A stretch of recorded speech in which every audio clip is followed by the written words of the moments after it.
13 जून को इजराइल के हमले के बाद जब ईरान ने इजराइल पर मिसाइल बरसाई तो पूरी दुनिया हैरान थी। ईरान मिसाइल अटैक का हर रिकॉर्ड तोड़ रहा था।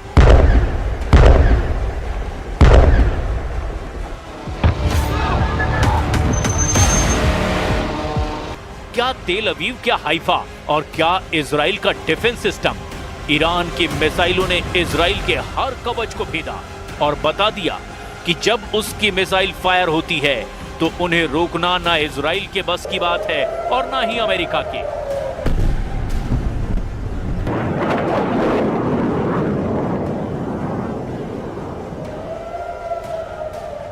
बारह दिन तक ईरान के गुस्से को पूरी दुनिया ने देखा और अब इन्हीं हमलों से सीखते हुए ईरान ने एक बड़ा ऐलान किया है।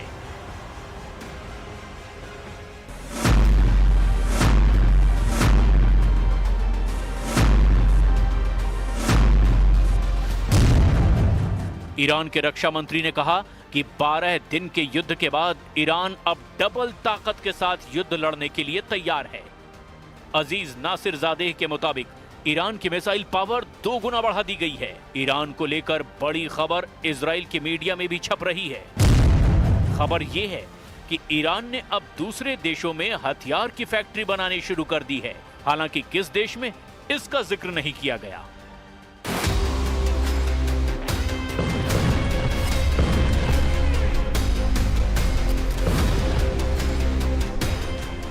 ऐसा इसीलिए क्योंकि 13 जून को जब इजराइल ने ईरान पर हमले से युद्ध की शुरुआत की, तब इजराइल की एयरफोर्स ने ईरान के कई हथियार फैक्ट्रियों को टारगेट किया। अपने सर्वोच्च नेता खामनेई के ऑर्डर पर ईरान अब ऐसा खतरा और नहीं उठाना चाहता।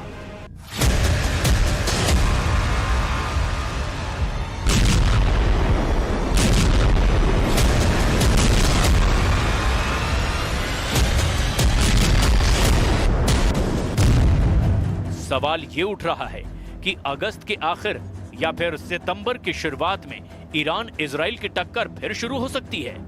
एक तरफ नेतन्याहू गाजा पर चढ़ाई करने जा रहे हैं तो दूसरी तरफ ईरान खुद को नए युद्ध के लिए तैयार कर चुका है। ईरान के रक्षा मंत्री अजीज नासिर जादेह ने कहा कि अब ईरान के पास और घातक मिसाइल आ चुकी है। अगर इजराइल ने फिर हमला किया तो नई मिसाइल इस्तेमाल की जाएंगी।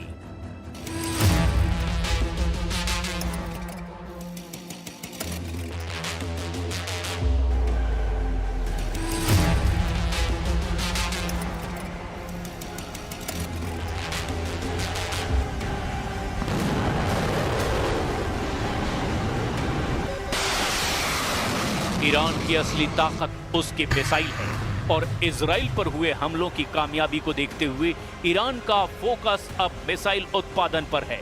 लेकिन साथ में ईरान ने अपने एयर डिफेंस को मजबूत बनाना भी शुरू कर दिया है, क्योंकि जून में हुई जंग के शुरुआती दौर में इजराइल की एयरफोर्स ने अपनी ताकत दिखाई थी और ईरान के ज्यादातर एयर डिफेंस वाले अड्डों को तबाह कर दिया था। इसीलिए ईरान ने अब नए युद्ध की तैयारी के तौर पर अपनी ड्रोन और मिसाइल फैक्ट्री, अपने परमाणु अड्डों और अपने रडार अड्डों को बचाने का काम शुरू कर दिया है। इसके लिए इन सभी ठिकानों को बेहतर डिफेंस सिस्टम से लैस किया जा रहा है ताकि इजराइल अगली बार हमला करे तो ऐसे ठिकानों को बचा लिया जाए।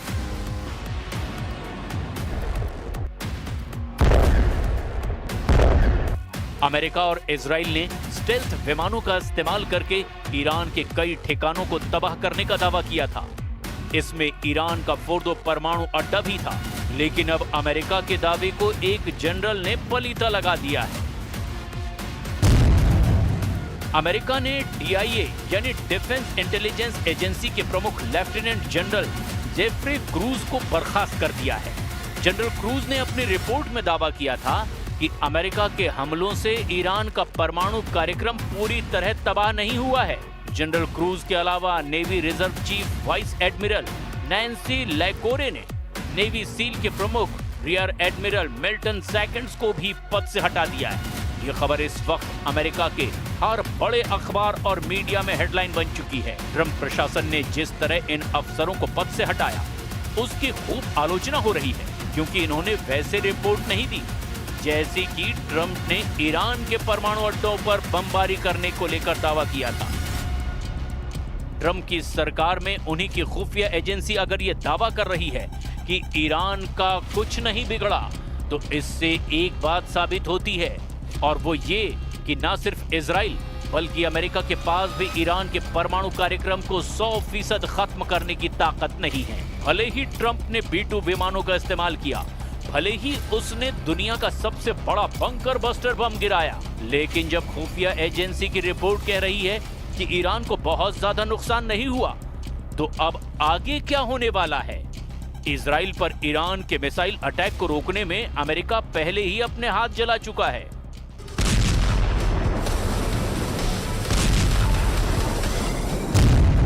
रिपोर्ट है कि इजराइल को ईरान से बचाने के लिए अमेरिका ने जब अपना सबसे बेहतरीन मिसाइल डिफेंस सिस्टम थाड एक्टिव किया, तो ईरान की मिसाइलों को रोकने में थाड का 20% मिसाइल स्टॉक खत्म हो गया। यानी अमेरिका ने जिस मिसाइल डिफेंस सिस्टम को रूस और चीन से बचने के लिए तैयार किया, उसकी 20% मिसाइल तो सिर्फ ईरान को रोकने में इस्तेमाल करनी पड़ी।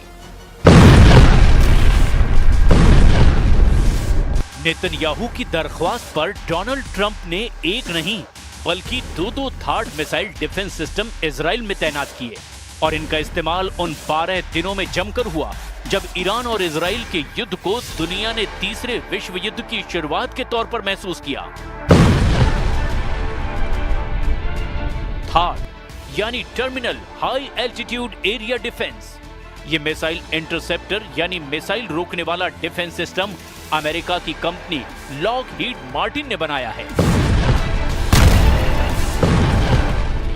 अमेरिका के रक्षा मंत्रालय यानी पेंटागन से थाड को लेकर कुछ सवाल पूछे गए, जिससे न सिर्फ इजराइल बल्कि अमेरिका के पूरे डिफेंस सिस्टम की पोल खुलती हुई नजर आ रही है, क्योंकि यह खबर अब वर्ल्ड हेडलाइन बनकर के डोनाल्ड ट्रंप और बेंजामिन नेतन्याहू को परेशान कर रही है।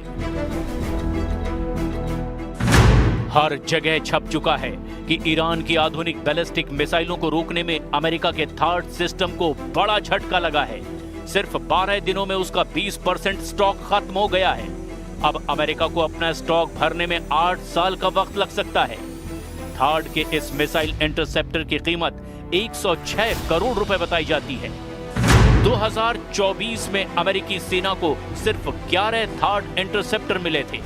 2025 के अंत तक अमेरिका को 12 और थाड इंटरसेप्टर मिलने की उम्मीद है, जबकि 2026 में अमेरिका थाड के लिए 25 से 37 नई मिसाइल बना पाएगा। इसकी लागत बहुत ज्यादा है। थाड के एक मिसाइल इंटरसेप्टर की कीमत 106 करोड़ रुपए बताई जाती है। ये खबर अमेरिका से लेकर इजराइल और यूरोप से लेकर ईरान और चीन की मीडिया में हेडलाइन बन चुकी है। जाहिर है इस खबर ने पेंटागन में हड़कंप मचा दिया है। 12 दिन के युद्ध के दौरान ही अमेरिका ने थाड की इतनी मिसाइल जाया कर दी, जिसके उत्पादन करने में उसे कई साल लग जाएंगे। इन 12 दिनों में युद्ध में ईरान ने इजराइल के ऊपर करीब 600 मिसाइल दागी थी, और उनमें से 50 से 60 मिसाइलें इजराइल में गिरने में कामयाब भी रही। ईरान ने बार बार दावा किया कि उसके हमलों को रोकने में इजराइल पूरी तरह फेल साबित हुआ है, और वो इसीलिए भी क्योंकि तेल अवीव और हाइफा से आई तस्वीरों ने बताया कि ईरान ने जहां टारगेट सेट किया वहां पर उसकी मिसाइल गिरी। एक साथ इतने मिसाइलों का सामना करके दुनिया का कोई भी एयर डिफेंस सिस्टम या मिसाइल डिफेंस सिस्टम क्यों ना हो, वो घुटने के बल बैठने पर मजबूर हो जाएगा। और इजराइल में यही हुआ। ईरान ने 12 दिनों के युद्ध के दौरान बार बार बताया कि उसकी मिसाइल पावर को हल्के में ना लिया जाए। थाड को लेकर अमेरिका में जो रिपोर्ट आई, उस रिपोर्ट में बताया गया कि युद्ध से पहले अमेरिका के पास थाड की 650 मिसाइलों का स्टॉक था, लेकिन इजराइल और ईरान की जंग के दौरान उसको 150 से ज्यादा मिसाइलें फायर करनी पड़ी। रिपोर्ट में यह भी बताया गया कि ईरान ने जब कतर में अमेरिका के मिलिट्री अड्डे पर मिसाइल दागी, तब अमेरिका को अपनी 30 पैट्रियट मिसाइलों को लॉन्च करना पड़ा ताकि वो ईरान के हमलों को नाकाम कर दे, लेकिन उसमें भी वो पूरी तरह कामयाब नहीं हो पाया। रिपोर्ट के मुताबिक अमेरिका के थाड मिसाइल डिफेंस सिस्टम ने इजराइल के एरो 2 और एरो 3 इंटरसेप्टर के साथ में ईरान की 574 मिसाइलों में से 201 को तबाह किया, बाकी मिसाइलों को दूसरे डिफेंस सिस्टम ने नष्ट किया।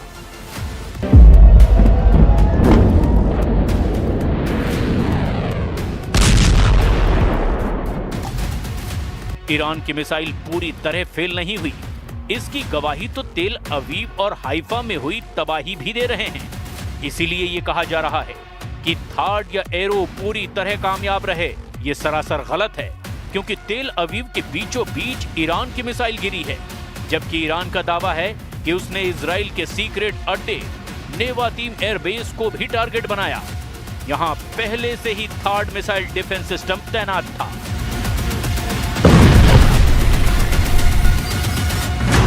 थार्ड 200 किलोमीटर की दूरी तक दुश्मन के किसी भी मिसाइल को मार सकता है। ये 150 किलोमीटर की ऊंचाई तक किसी भी मिसाइल को इंटरसेप्ट कर सकता है। अमेरिका के पास थार्ड की 7 बैटरियां हैं। एक बैटरी में 6 ट्रक माउंटेड लॉन्चर होते हैं। दुश्मन की मिसाइल को रोकने के लिए ये थार्ड सिस्टम के एक लॉन्चर से एक बार में 8 मिसाइल दागी जा सकती है, यानी पूरी बैटरी में कुल 48 इंटरसेप्टर मिसाइल होती हैं। इसे ऑपरेट करने के लिए 95 सैनिकों की जरूरत होती है।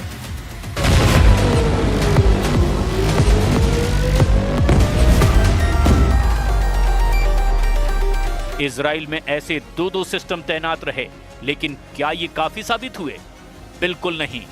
हाइफा और तेल अवीव में गिरती हुई मिसाइलों ने बताया कि ईरान एक बार में सैकड़ों मिसाइल फायर करने की ताकत रखता है और उनको रोकना ना इजराइल के बस की बात है और ना ही अमेरिका इसमें 100% कामयाब रहा। और अब ईरान ने अपनी मिसाइल पावर को 2 गुना करने का ऐलान किया है। ऐसे में समझा जा सकता है कि नया युद्ध हुआ या फिर जंग फिर शुरू हुई तो अमेरिका और इजराइल को ईरान से कैसे टक्कर मिलेगी।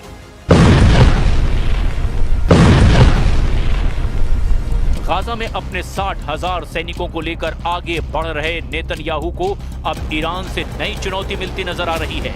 लेकिन ईरान ने जो वीडियो जारी किया है उसके टारगेट पर अमेरिका हो सकता है। ईरान ने अपने युद्धाभ्यास का वीडियो जारी किया है। ये इजराइल के साथ साथ अमेरिका को धमकी है। जून के महीने में इजराइल से युद्ध के बाद ईरान की सेना ने अपना युद्धाभ्यास किया है। फारस की खाड़ी में ईरान ने अपनी क्रूज मिसाइल और ड्रोन वाली पावर दिखाई है।